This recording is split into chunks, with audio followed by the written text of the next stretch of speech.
गुजरात के वडोदरा के तांदलजा में समन्वय ग्रुप की निर्माणाधीन स्टार सिटी में दुर्घटना होने की खबर सामने आई है।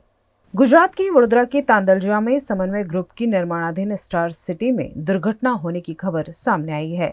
यहां मजदूरों द्वारा बिना सेफ्टी के काम किया जा रहा था। ऊपर से सपोर्ट नीचे गिरने पर 7 महीने के बच्चे की मौके पर ही मौत हो गई। मौके पर पहुंची 108 की टीम द्वारा जब बच्चे की जांच की गई तो बच्चे को मृत घोषित किया गया। परिवार द्वारा कानूनी कार्यवाही किए जाने की मांग करते हुए विरोध किया जा रहा है। आ लोको अहींया काम करे छे एटलो शोर शराबो करे छे ने ज्यारे बी सेंट्रिंगनो सामान ऊपर चढ़ावे छे तो बधा फ्लोर पर एक एक माणस गोठवाई जाय छे ने जोर जोरथी बूमो पारे छे ने एवीथी माल चढ़ावे छे। एमना टेका छे, प्लेटो छे, बधुं ए दरमियान आ लोकोनो टेको परवाथी हूँ साक्षी छूं। मारी सांभू पेला छोकराने वाग्યું અને એ છોકરો મરી ગયો જગ્યા પર। ઓફિસ વાળા ભાગે છે ક્યારના, કેમ કે એ લોકો હવે ગભરાઈ ગયા છે ને મને બી બોલાવીને કીધું કે ભાઈ તું પ્લીઝ મીડિયાને ને એમને ના બોલાવતો, પણ હું નિસ્વાર્થ પરથી એમની સેવા કરું છું। 1 કલાકથી આવ્યો છે, કોઈ ગરીબની હાથે અન્યાય ના થવો જોઈએ।